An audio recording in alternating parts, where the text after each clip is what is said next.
नाज़रीन, हैदराबाद बोर्ड इंतज़ामिया जी निगरानी में 10वीं क्लास जे फिज़िक्स जो पेपर हलंदड़ आहे। उन हवाले सां वधीक तफ़सील ॿुधाए रहियो आहे साकिब कुबर। जी साकिब, छा तफ़सील आहिनि? जी बिल्कुलु, मां खे ॿुधाईंदो हलां त सॼी सिंध जीअं अॼु हैदराबाद में बि जेको आहे 10वीं क्लास जी ॿियो पेपर जेको आहे उहो आहे जारी।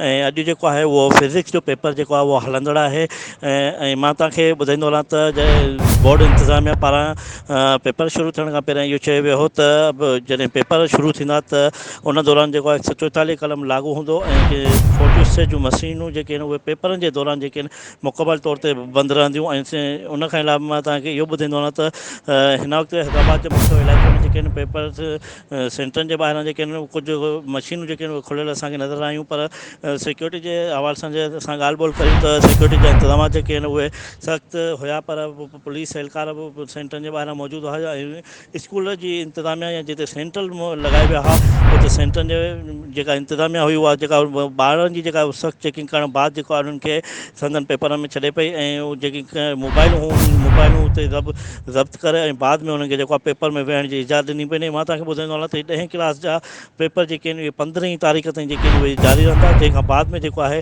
उहे 9वीं क्लास जा पेपर जेके आहिनि उहे शुरू थी वेंदा। ऐं हिन दफ़े जेको आहे सिंध हुकूमत ऐं तालीम खाते पारां इहो कयो आहे त पहिरियों जेको आहे 10वीं क्लास जा जेके आहिनि उहे पेपर थींदा, बाद में 9वीं क्लास न त अमूमन ईअं थींदो हो त हिकिड़े ॾींहुं 9वीं क्लास जा ॿिए ॾींहुं 10वीं क्लास जा पेपर थींदा। पर हिन साल जेको आहे उहो मुख़्तलिफ़ कयो आहे। हिन साल कंटिन्यू जेके आहिनि 10वीं क्लास जा पेपर हलंदा ऐं बाद में 16 तारीख़ जेके आहिनि 9वीं क्लास जा पेपर शुरू थींदा।